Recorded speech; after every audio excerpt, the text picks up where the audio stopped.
Le Grand Show, bonsoir à tous, soyez les bienvenus dans cette émission. Je suis ravie de vous retrouver comme tous les soirs. Vous connaissez le principe de cette émission. Chaque soir, je reçois dans ce fauteuil une personnalité. Ce soir, un homme va m'accompagner, écrivain, candidat à l'élection présidentielle 2017. C'est Alexandre Jardin qui fait son Grand Show. Je vous en prie, Alexandre, rejoignez-moi. Bonsoir, comment allez-vous? Je suis ravie de vous accueillir. Bien. Installez-vous. Dans ce fauteuil qui est le vôtre, pour 40 minutes, le temps que dure cette émission, cet entretien. Évidemment, on va revenir sur tout votre parcours, sur votre carrière, mais on va parler aussi de votre livre qui est déjà disponible, Alexandre Jardin, Révoltons-nous, 1 + 1 + 1, c'est chez Robert Laffont. On en parle tous les deux, juste après votre portrait qui est préparé par un journaliste. On regarde les images? On y va. Qu'est-ce qu'on dit, Magnéto? C'est parti. La femme du héros, qui va se mettre à péter les plombs, elle aussi. Mais est-ce que l'amour, c'est pas ça, quoi? On ne l'enferme c'est pas aussi dans ça. une case, il n'aime Et à un pas moment, ça. tout le Alexandre monde. Jardin ne veut pas Donc, à un moment choisir, donné, écrivain, qu'une classe acteur médiatique, à un associatif, moment, fasse la cinéaste. promo d'un truc Il est pareil, aujourd'hui je suis pas candidat à la Je suis présidentielle. pas d'accord. Alexandre Non, mais je Jardin. suis très franc. Je peux vous C'est poser eux une qui question m'intéressent. Alexandre Jardin. C'est eux qui m'intéressent. C'est eux qui Alexandre. C'est à un moment donné, il y a une société civile qui est en train de se réveiller. On est en train de la porter, on est en train de se compter. On est des centaines de milliers à se lever. Parce que justement, il y a à un moment donné le problème, c'est pas de les faire exister eux. C'est qu'à un moment donné, pour l'instant, on est un peuple qui ne compte pas. À 20 ans, après Sciences Po, Alexandre Jardin choisit la littérature. Le succès est au rendez-vous. Bille en tête, son premier roman est primé. Certains seront récompensés, adaptés au cinéma. Le cinéma, il s'y essaye, mais en 2015, il fonde le mouvement citoyen Bleu, Blanc, Zèbre. La politique le rattrape. J'ai pour la première fois de ma vie la sensation d'être à ma place. D'être utile? De ce qu'on fait avec les maisons des citoyens et avec les zèbres. Oui, véritablement. Et on sait bien quand on est à sa place ou pas. Et vous avez été longtemps pas à votre place? Oui, longtemps. À 51 ans, Alexandre Jardin se lance. En 2007, il a voté Nicolas Sarkozy. En 2012, Blanc. En 2017, ce sera lui ou rien. Lui ou rien. Voilà pour votre portrait. Alexandre, vous en êtes où là dans l'élection à la présidentielle? Vous avez les signatures? Il faut 500 signatures, vous en êtes où? Alors, en ce moment, on n'a pas de problème pour mobiliser les maires, mais c'est difficile de concrétiser les promesses de parrainage. Parce que les gens qui nous écoutent ne savent pas forcément comment ça marche. Et il y a eu un changement complètement, un changement de règles au mois d'avril dernier. Pour la première fois dans notre histoire, le nom des maires parrains est publié. Je vais vous faire une petite comparaison. Imaginez qu'à Palerme, on demande aux gens qui ne marchent pas avec la mafia de lever le doigt. Oui. Donc, à partir du moment où vous publiez le nom des parrains, les capacités de représailles par les partis qui contrôlent les communautés de communes, et donc ils ont besoin des subventions pour faire vivre leur commune, sont énormes. Donc, ce qui veut dire que les maires qui viennent nous parrainer, je dis nous, parce que c'est vraiment du nous. Oui, c'est le collectif. Oui, vraiment. Vous êtes tourné vers les citoyens avant tout. Oui, vraiment. Donc, les maires qui nous font confiance, c'est vrai qu'ils courent un risque. Et donc, ce matin, j'étais extrêmement ému quand j'ai vu que dans 3 grands journaux de province, de la presse régionale, il y a 3 présidents d'associations départementales des maires ruraux qui publiquement ont dit qu'ils me soutenaient et qui appelaient les autres maires. Mais c'est un mouvement de citoyens. C'est-à-dire que ce n'est pas l'armée rouge payée par de l'argent public des partis, qui, eux, ont une mécanique. Nous, ce sont vraiment des citoyens, ce sont des mouvements de maires, donc on est en route, mais je ne peux pas vous certifier que toutes nos promesses vont être au rendez-vous. C'est un combat, c'est un vrai combat contre la peur. Bien sûr. Ce qui a l'air difficile, et vous devez avoir du mal à le comprendre, ce combat, parce que c'est vrai que les principaux concernés par la politique, ce sont les citoyens en premier lieu. Et c'est pour ça qu'il y a votre livre, parce que c'est un acte citoyen aussi, ce livre, avant tout. Bah, complètement. Est-ce qu'on va, nous tous, là, ceux qui nous écoutent, est-ce qu'on reste des sujets qui ne compteront pas pendant les 5 prochaines années, ou est-ce qu'on est décidé à compter pendant les 5 ans? Ce n'est pas du tout le même projet que nous portons. On veut que les gens soient acteurs pendant les 5 ans, donc pas des sujets. On veut fondamentalement changer de système. On a un problème de système. On a essayé la gauche, la droite. On sait très bien que ça ne fonctionne plus. Et qu'est-ce qui ne fonctionne plus? C'est notre appareil centralisé français. Tout le monde en France sait très bien que ce n'est pas la 1000e réforme de l'éducation nationale qui va régler l'échec scolaire. Tout le monde le sait. Bon. Donc à un moment, on doit changer. Et changer, pour moi, c'est, et j'en parle beaucoup dans le livre, dans Révoltons-nous, c'est se réveiller d'un cauchemar. Mais ça met du temps quand même, ça. On sent que vous êtes en colère. C'est long quand même, ce processus à venir. Alors ça peut s'accélérer très vite maintenant. Si les gens qui nous écoutent vont parler à leur mère, si on confirme les 500 signatures, on aura une égalité de temps de parole dans les médias, alors que jusqu'à présent on s'est battu les mains dans le dos, parce que la loi, et là encore les Français ne le savent pas, la loi crée une obligation de temps de parole proportionnelle à l'élection précédente, c'est-à-dire que le pays est extraordinairement verrouillé. Quoi. Et oui, donc forcément il y a moins de visibilité, oui. Forcément pour vous aussi, c'est compliqué voilà, de pouvoir on n'y agir. était pas. Donc le système est fait pour s'auto-reproduire. Donc est-ce qu'on sort de ce cauchemar, c'est-à-dire d'un système qui ne marche plus, quoi. Et tout le monde le sait. C'est vrai que tout le monde le sait. Il est temps que ça évolue, forcément. Heureusement que vous êtes là pour avoir des initiatives, essayer de faire avancer les choses. Vous servez aussi des réseaux sociaux, beaucoup? Ça peut être un axe de communication, Énormément. Selon les semaines, on est entre 1 ou 2,5 millions. Ouais. C'est-à-dire qu'aujourd'hui, c'est massif, notre mouvement. Et les gens veulent compter. Ils veulent compter. Ils veulent exister. C'est quoi le principal message que vous aimeriez que les gens qui nous regardent ce soir retiennent de votre livre et de votre discours? Le problème, c'est vous, c'est moi. C'est nous tous. Tous concernés? Oui. C'est nous qui avons entretenu ce système. C'est nous qui les avons mis alors qu'on ne les respectait pas. C'est nous tous qui avons accepté de voter contre élection après élection. Il y a un moment, on doit se réveiller. Quoi. On doit tous dire stop, en fait. On doit dire absolument stop. Arrêtez de voter contre. Ça nous est tous arrivé de voter pour le moins pire. C'est vrai, sans savoir pour qui voter, etc. Mais c'est comme si on renonçait à l'avenir. En fait, en subissant. Donc maintenant, il faut agir et il faut lire votre livre pour bien comprendre ça et bien comprendre votre propos. Dire « je veux compter, je veux exister ». Et notre mouvement, les citoyens, c'est une structure qui va vous permettre. Et notre objectif, c'est de donner du pouvoir concrètement aux gens, concrètement au territoire, pour que la France redémarre par en bas, à hauteur d'hommes et de femmes, et puis donner du pouvoir à ceux que j'appelle les faiseux, avec qui je vis maintenant depuis des années et des années, et c'est-à-dire tous les gens qui réparent le pays. Oui. Et qui sont dans l'action. Qui promettent rien, qui le font. Donc retenez bien ça pendant la pub, parce qu'on va déjà se quitter. Retenez, être acteur, on peut dire stop, etc. Retenez bien ces mots. On va se quitter un court instant, Alexandre Déjà. Il faut qu'on marque une petite page de pub. On revient pour la deuxième partie avec la bio en chiffres. On va parler de vous, de votre parcours. Je vais vous donner un peu de boulot. Vous êtes prêts? Oui. Allez, on vous attend donc sur ce plateau. Ne bougez pas. On revient dans quelques instants. À tout de suite. De retour dans le Grand Show, deuxième partie. Alexandre Jardin est avec moi ce soir dans ce fauteuil. Ça va bien? Bien installé? Prêt à travailler un petit peu avec la bio en chiffres? Allons-y. Allons-y, jingle. Qui part pas? Qui va partir? Ça y est. C'est toujours le jingle le plus paresseux de cette émission. Il n'y a rien à faire. Tous les autres sont au taquet, mais alors celui-là, il ne veut pas partir tout de suite. Alors Alexandre, vous allez regarder s'il vous plaît dans l'écran juste en face de vous. Vous allez voir un texte à trous. Il faut compléter ce texte avec des chiffres. Donc ça fait référence à vous, il y a des petites phrases un petit peu rigolotes. Je vous laisse faire la lecture à haute voix et on reviendra ensemble sur certaines phrases. Vous avez le tableau en face de vous? Allez-y, quand vous voulez. Né le 14 avril 65, c'est compliqué. C'est compliqué. C'est compliqué. C'est comme les statuts sur Facebook, c'est parce compliqué. Que mes parents ont souvent été amoureux. J'ai un bac plus pas tellement. Plus pas tellement, donc plus moins que Sciences plus. Po à Paris, mais à regret. Je n'ai pas aimé ce qu'on m'a enseigné. Pourquoi? C'était trop déconnecté de la réalité? Oui, profondément. C'est vraiment ça a été 3 ans d'apprentissage de la déconnexion. Et à l'âge de 25 ans, j'ai commencé le cinéma, en tournant Fanfan. Avant de travailler dans le milieu artistique, j'ai eu petit boulot, très peu, adolescent, oui, comme tout le monde, mais en fait, j'ai tout de suite gagné ma vie avec ma plume, à 21 ans. Et ouais, c'est un luxe, c'est chouette. Et donc, j'ai eu mon diplôme de Sciences Po en juin, et j'ai pas eu le temps de chercher du boulot. Mon premier roman est sorti. Quand j'étais adolescent, j'ai fait au moins... Ah là là, rebelle des bêtises, ou pas? Non, j'avais plus de père. Sage.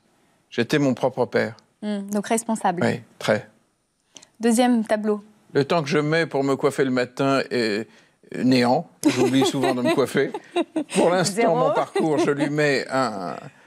Pour l'instant, je le ressens comme déshonorant. Ah ? Oui. Pourquoi ? Parce que j'ai passé plus d'années de ma vie à m'occuper de moi que de m'occuper des autres. Voilà. Mais c'est bien aussi de s'occuper de soi, non ? On fait des belles choses. On fait des livres, on fait des films. Oui, mais pas les autres. Voilà. Donc aujourd'hui, on entendait d'ailleurs dans le sujet, la politique, c'est... Mais la politique et l'action et prendre soin des autres. Voilà. Aujourd'hui, vous vous êtes trouvé. Et dans ma carrière, j'ai eu de très nombreux regrets, parce que j'ai essayé beaucoup de choses que j'ai ratées. Est-ce qu'il y en a un en particulier, vraiment ? J'ai raté certains livres. Les gens qui font ratent. Oui, c'est sûr qu'on prend des risques quand on fait, donc de toute façon, mais ça construit aussi, les échecs construisent. Mais évidemment, mais il faut accepter ça. Ça a été difficile pour vous d'accepter certains échecs ? Pas sur la durée, sur le moment oui, mais sur la durée, il faut oser vivre. Et donc prendre des risques et foncer. Et donc quitte se à se planter. C'est pas grave. Mais être dans l'énergie de la vie. Donc finalement, il n'y a pas tellement de regrets, parce que les regrets, c'est quand on se dit, bah tiens, j'ai pas fait ça. Mais vous avez fait ce que vous vouliez faire. Constamment. Bah, c'est déjà pas mal. Bon, alors, votre parcours, vous lui mettez combien sur 20 ? Je vous ai dit, mauvaise note. Mauvaise note, oui, mais vous m'avez pas donné la note. Elle est mauvaise ou... J'ai pas encore atteint la moyenne. Oh, vous êtes super dur. Oh là là là là là. Non, mais c'est vrai. Combien de conquêtes ? Ça, c'est plus léger. On sort de la carrière. Alors ? Combien de conquêtes ? Alors J'étais très amoureux dans ma vie. Ah, donc beaucoup de conquêtes. On va mettre des nombreuses conquêtes. Non, mais c'est une place majeure. D'accord, l'amour compte pour vous. Très bien, on y reviendra d'ailleurs à l'amour dans cette émission. L'âge de la retraite, ce sera quand ? Ça n'existe pas. Ok, bon, on met 90, 100, hein, parce qu'il faut qu'on mette un chiffre. Oui, ça n'existe pas parce que non, pour moi, ça n'existe pas.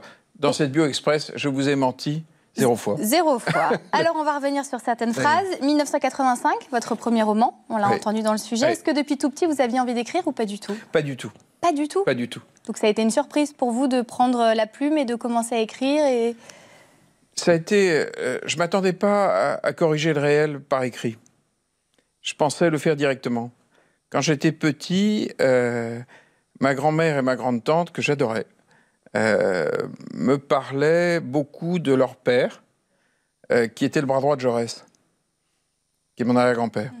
Quand Jaurès a été tué en 14, au Café du Croissant, ils dînaient ensemble. C'est énorme. Et en fait, elle me racontait le socialisme d'avant 14. Et leur soirée au comité de rédaction de l'Humanité, qui était le grand journal de Jaurès. Donc vous avez gardé ça à l'esprit. Et leur papa était l'administrateur de l'Humanité. Et donc elle me racontait tout Mussolini, qui était un copain de Lénine à l'époque, lorsqu'ils allaient tous dîner ensemble. Elle me racontait tout à coup qu'une fille s'était tapée Lénine et Mussolini.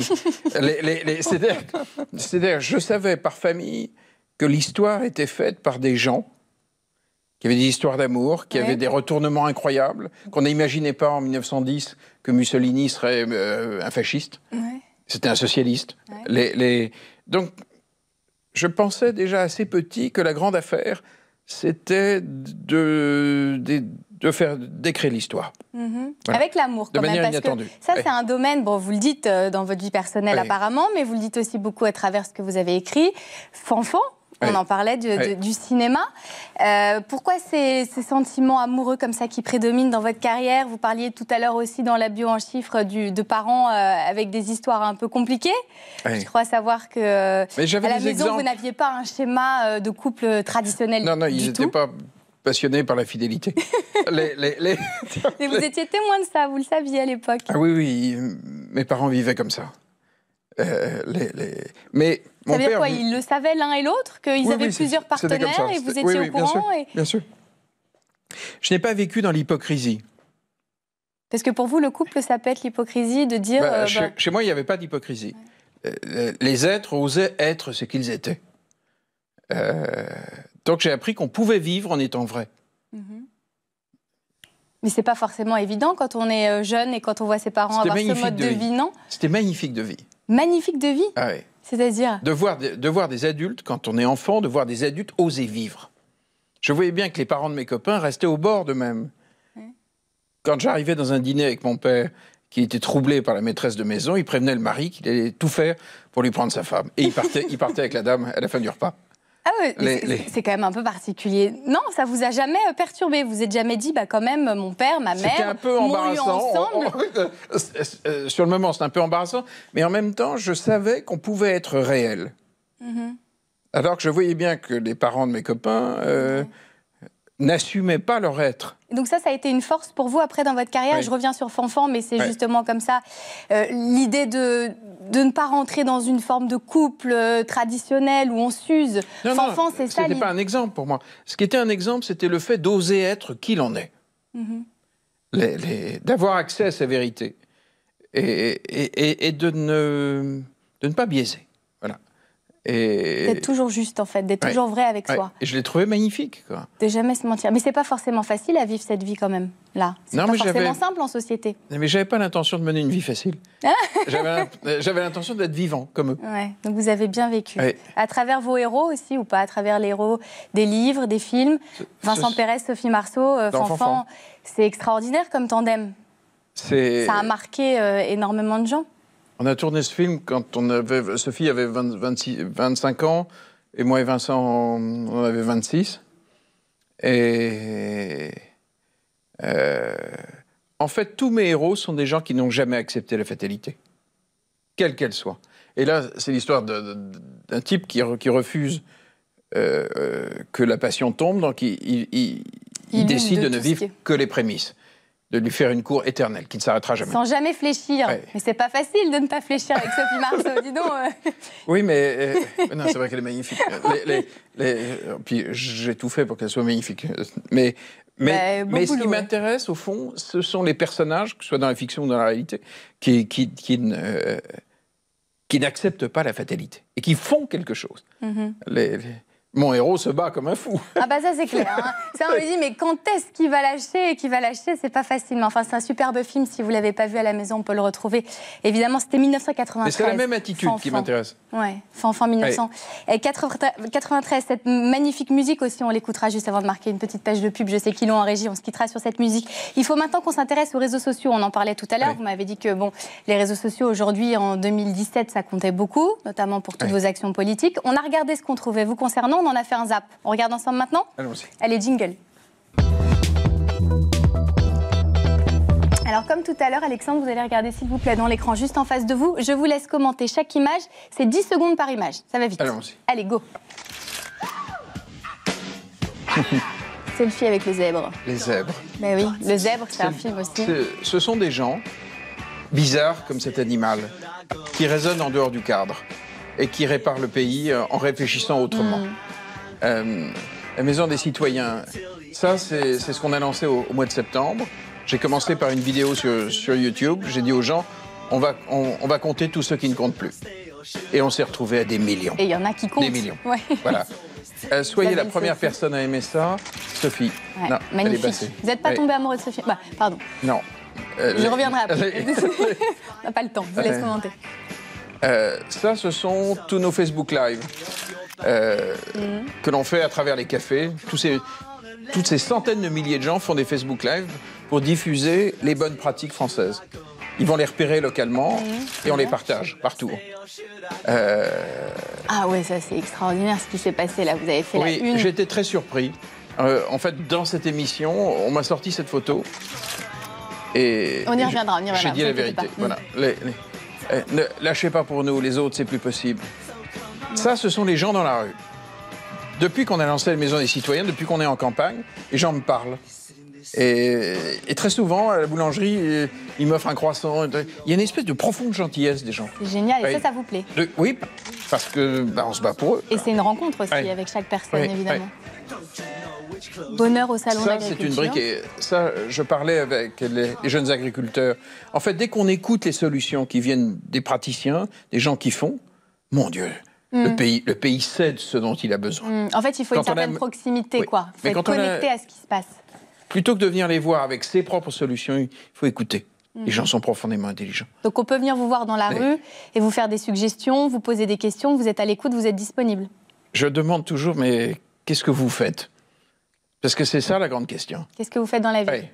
Non, mais si quelque chose ne vous va pas, qu'est-ce que vous faites? Concrètement, quoi, Ouais. dans le concret, Ouais. pas dans Ouais. les idées, mais qu'est-ce que vous appliquez? Et on est des millions en France à faire Et des des fois, choses. vous avez des réponses rigolotes ou pas? Vous avez toujours des réponses sérieuses? C'est souvent très gai quand c'est efficace. Parce que les gens très efficaces qui se battent, même si le problème est terrible, ils ont la joie dans le ventre. Et ils y vont, bah oui, ils sont vraiment, animés mais ils par ont la quelque joie, quoi. chose. Bien sûr. Parce qu'ils obtiennent des résultats, ils sont fiers. Ils sont animés par quelque chose. On revient sur 2 tweets. Alors, vous me disiez, on m'a montré une photo donc à l'époque avec Jacques Chirac et j'étais très étonnée de l'ampleur qu'a pris mes déclarations parce que vous avez révélé un petit quelque chose. Tout à l'heure. Ouais. En fait, je ne savais pas que ça avait fait du buzz. Mais non, non je n'avais pas vu sur Internet, etc., dans la presse, tout ça, parce que... Non, on est tout le temps en campagne, donc on rencontre les maires, les faiseux locaux. Là, on était à Marseille, à Toulon, à Toulouse, à Perpignan. Ouais. Donc, vous n'êtes pas plein de trop choses m'ont inné sur ce échappé. qui passe. Ouais. Et alors, qu'est-ce que ça vous fait sourire ou pas que vos propos aient été repris et que tout le monde en parle? Là, aujourd'hui, vous faites les gros titres. Alexandre Jardin balance sur l'attitude de Jacques Chirac. C'est juste qu'on n'est tellement pas habitué à dire la vérité dans notre vie publique que lorsque quelqu'un dit les choses telles qu'elles sont, ça surprend. Et c'est vrai qu'en fait, au-delà de cette anecdote, j'ai été choqué par le manque de grandeur de cet homme à ce moment-là. Je me suis dit, il est quand même le chef de mon État, de notre État, et il balance n'importe quoi à n'importe qui. Donc oui, pour moi, c'est une fonction qui suppose un certain comportement. Mais est-ce que nous, aujourd'hui, on doit le savoir, ça, d'après vous? Parce que nous aussi, on se dit, bah mince, c'était quand même le président de la République qui parle comme ça. Donc nous aussi, j'ai été soufflé, en fait. Oui. Alors nous aussi, du coup, mais j'ai été soufflé. Mais chef de l'État, vous êtes garant du récit national. Vous ne pouvez pas vous comporter comme ça. Autant dans la vie privée, avant ou après, vous vous appartenez, mais vous ne vous appartenez pas. Mais là, peut-être que pour lui, c'était privé aussi, parce qu'il l'a soufflé discrètement, il vous en a parlé discrètement, il a fait un commentaire sur une femme. Il était là en tant que chef de l'État. Ouais. Quoi qu'il se passe, il garde sa stature selon vous. Une fois qu'il est dans ses appartements privés, c'est autre chose, mais là, il était... Un chef de l'État ne s'appartient pas. Voilà. Donc j'ai été très choqué. Et vous en avez parlé, et ça a fait du bruit. Mais vous vous rendez compte, on est tellement peu habitué à parler vrai que tout à coup, si on dit vraiment les choses, je ne supporte pas le on et le off. Parce que là, c'est aussi parce que c'est tendancieux, ça concerne une femme, parce que c'est un peu sexuel aussi, c'est pour ça que ça fait le buzz, parce que les gens sont bien friands de ce genre d'anecdote aussi. Si ça avait été autre chose, peut-être que ça n'aurait pas été tant repris. On m'a mis cette photo sous le nez. C'est parti. Vous avez dit ce qui s'est passé. Juste un mot très rapidement sur Sophie Marceau. Vous n'êtes pas tombé amoureux d'elle sur le tournage, franchement, avec Fanfan? Vous dites j'ai tout fait pour qu'elle soit magnifique, mais évidemment, elle est tellement... Parce que c'était le sujet, il fallait qu'elle soit désirable, qu'elle soit une tentation permanente. Donc on a fait un travail de fou sur la lumière, sur les costumes, sur le port de tête de Sophie. Mais réalisateur, c'est un boulot. Bien sûr. Vous n'êtes pas chargé de tomber amoureux de l'actrice. Mais vous on êtes peut là être pour travailler. inspiré par sa muse, puisque finalement, j'imagine qu'elle était très inspirante sur ce tournage, Sophie Marceau. Mais... non, je suis Mais je vous crois pas. Vous êtes en train de me dire que vous êtes le seul homme qui n'est pas tombé... vous n'avez pas été perturbé par elle, par cette beauté. Je suis désolé, non. Et ben voilà qui est dit non. De retour dans le Grand Show, 3e et déjà dernière partie avec Alexandre Jardin. J'espère que vous passez un bon moment dans cette émission, Alexandre. On parlera d'amour, vous inquiétez pas. Mais dans un instant, on va avoir la boîte vocale inversée. C'est un petit jeu qu'on vous propose. Je vous explique ça juste après le jingle. On y va. Alors donc on va jouer ensemble. On va imaginer que vous laissez un message sur le répondeur de certaines personnalités. On va vous les montrer dans l'écran juste en face de vous. Je ne suis plus là, vous pouvez m'oublier. Je vous laisse vous adresser donc à la personne concernée. Vous êtes sur sa boîte vocale, vous lui laissez tout simplement un message. Quand vous avez fini, on change de personnalité. On y va ? C'est parti avec Nicolas Hulot. Viens te battre avec nous. C'est clair. Autre personnalité ? Viens aussi te battre avec nous. Vous lui dites que ça à Sophie Marceau ? Il se bat avec nous depuis longtemps. Vous ne voulez pas leur laisser un autre message ? Non, mais parce qu'il aide les zèbres. Vincent, c'est un réalisateur de plus en plus... Tu es un réalisateur de plus en plus talentueux. Vraiment. Cher Alexandre, quand on s'est rencontrés il y a maintenant presque 2 ans au VPR, tu m'avais dit que le sport n'était pas du tout ta culture, mais tu m'as dit que tu aimerais bien commencer à faire un petit peu de sport. Donc on a commencé à courir tous les mercredis matins ensemble. J'avoue que j'ai été à la fois surpris par ton assiduité, et ces temps de sport sont devenus des temps d'échange, de rencontres, où bien souvent il y a des amis qui viennent nous rejoindre et où on a des échanges très très intéressants. Ceinture jaune de karaté, on a fait des séminaires chez notre ami Christian. Qu'est-ce que t'as apporté le sport? J'aimerais savoir, je me demande souvent, qu'est-ce que ça t'apporte à la fois de pratiquer, peut-être de mieux comprendre notre réflexion collective les uns les autres, parce que c'est vrai que, à différence de toi, moi je suis quelqu'un qui envisage les choses de manière toujours très collective. Merci. Voilà, petit message de Jean-Philippe. Ça, c'était la petite surprise au milieu des portraits qu'on vous a montrés. Ce que m'a apporté le sport, dans tous les mouvements qu'on a embarqués, ceux qu'on appelle les faiseux, qui sont vraiment capables de fournir pour le pays de très grands programmes nationaux, il y a à la tête des personnalités extraordinaires. Et de temps en temps, on va tous, au fond de la Bretagne, dans un dojo, faire du karaté. Et la dernière fois, on a été attaqué par une quarantaine de ceintures noires pendant 6 ou 7 heures d'affilée. Et ça a créé une cohésion au sein de ce groupe. Ça a été une expérience d'une violence assez incroyable. Bah, ça, je veux bien croire. Oui. Et on a appris à se battre dos à dos. L'ensemble de ces mouvements. Et ça a créé des rapports très particuliers. Voilà, c'est la première fois que j'en parle. Mais donc les gens qu'on embarque aujourd'hui sont des gens qui ont une puissance d'action collective. Ce ne sont pas qu'une somme, que des individus. Et c'est pour ça que je sais qu'au lendemain d'une élection, on est capable d'aligner des gens qui se connaissent, qui sont capables de réparer le pays, parce qu'ils le font depuis des années. Jean-Philippe Assensi est à la tête de l'Agence pour l'éducation par le sport. Ça représente 1 million de jeunes dans nos banlieues, et il les aide à accéder au travail. On est parvenu à convaincre le Crédit Lyonnais de réserver 10% de ses recrutements pour des jeunes de ces clubs de banlieue. On mène de grandes politiques aujourd'hui. Mais donc tous ces gens, c'est vrai que le sport a créé un groupe particulier. Voilà. Ah bah ça c'est sûr, c'est fédérateur et en plus ça rassemble et ça soude. Et c'est solidaire et ça c'est important. Au cours de scènes un peu surréalistes de violence. Oui, je veux bien croire, effectivement. Ça devait être costaud. En tout cas, on remercie Jean-Philippe d'avoir laissé un petit message sur cette boîte vocale. On revient à vous maintenant avec l'interview à thème. On va retourner avec des chiffres. J'espère que vous aimez les chiffres. Ça va ? Ça a l'air de passer. Je préfère les gens. Mais... Ah bon, derrière les chiffres, il va y avoir des thématiques, vous allez voir.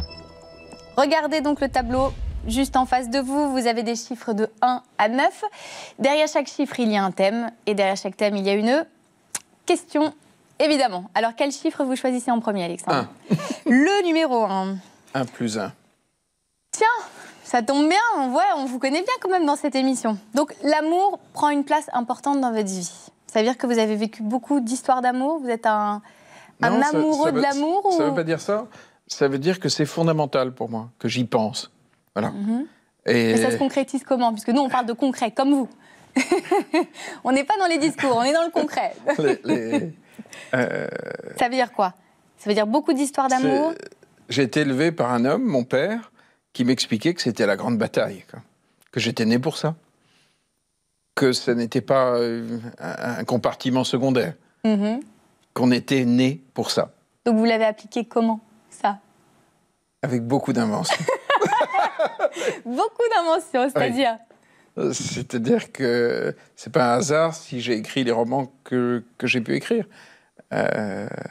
Pour moi, c'est un endroit où on doit jeter son ambition. Voilà. Mais vous êtes plus dans la séduction ou dans la concrétisation? Je repense à Vincent Pérez, Alexandre, dans le film, qui s'appelle Alexandre, qui lui fantasme, use d'imagination, justement. Il vit cet amour, il est fou amoureux, mais il ne fléchit pas. Vous, c'était pareil ou vous étiez plus dans la concrétisation de l'amour? Je reste fondamentalement un romancier, au fond de mon ventre. Donc, j'aime les récits.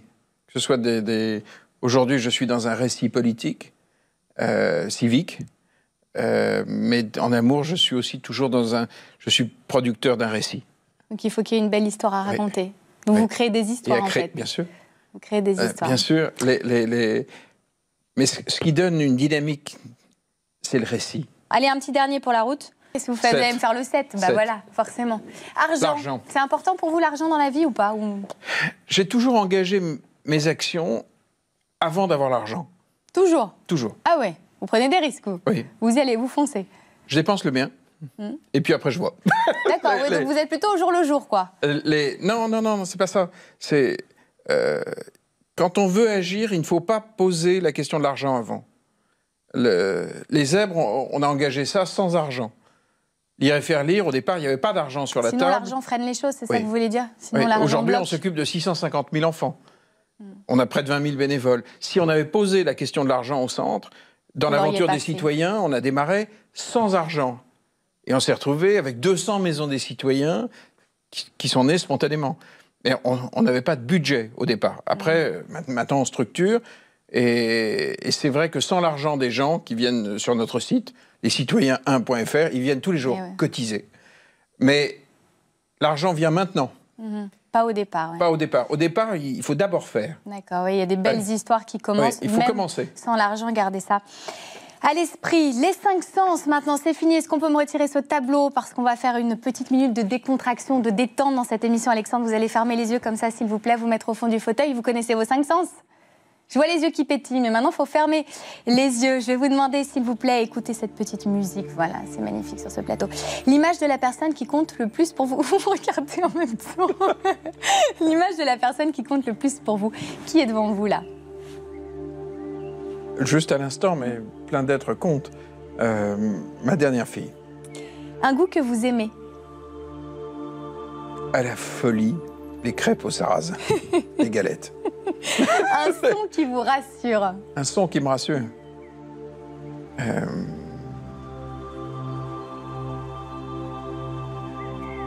Un son qui me rassure.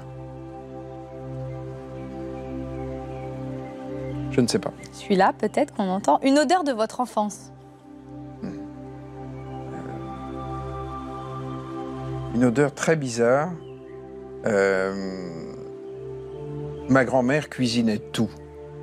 Et à un moment, elle a voulu honorer ses chiens. Elle avait fait des pâtés avec un de ses chiens qui était mort. Très bizarre. Oh oui, effectivement. Ouh là là. Ils étaient un peu fous. J'imagine, en fait, je ne veux pas imaginer. Et enfin, une sensation de bien-être. Lorsqu'on aura gagné. Écoutez, je vous le souhaite. En attendant. Mais de vrai bien-être. C'est-à-dire d'accomplissement et d'avoir. Le moment où on aura la possibilité de faire confiance aux gens, à nos régions, à nos communes, c'est le moment où on fera confiance en France. Et ça, pour vous, ça sera votre plus grande victoire. Ça, c'est un vrai c'est une sorte de puissant bien-être. Mais c'est quelque part le message que vous faites passer aussi dans votre livre. On en reparle d'ailleurs de votre livre dans la promo sans fin parce que c'est bientôt le moment de se quitter. Alors on y va. Go, jingle s'il vous plaît. Allez, pour se quitter, Alexandre, je vais commencer une phrase, vous la terminez. On parle de votre livre, évidemment. Mon livre que je vous présente ce soir est absolument... confiant en vous. Ce que vous allez comprendre en le lisant, c'est que... vous êtes la clé. Quand j'écris, je me sens...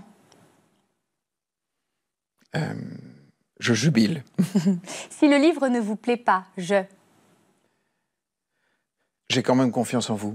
Si le livre vous plaît, en revanche, passez-le à quelqu'un d'autre. Et enfin, moi, en ce moment, Alexandre Jardin, j'ai confiance. Eh ben, je vous souhaite que ça dure et que ça fonctionne et que justement, ce soit votre plus grande victoire. Alexandre Jardin, révoltons-nous, 1+1+1 chez Robert Laffont. Merci beaucoup, Alexandre, d'être venu sur ce plateau. On retrouve tout ça, évidemment, sur Internet. Tout ce que vous faites, il y a des pages Facebook. On peut tout retrouver, toutes ces informations. N'hésitez pas à y aller. Et puis, j'espère qu'on vous retrouvera une prochaine fois dans ce fauteuil. Merci à vous, en tout cas, pour ce moment. Merci de nous avoir suivis. Évidemment, l'info continue sur notre Stop People. À plus tard. Merci, Alexandre. Merci.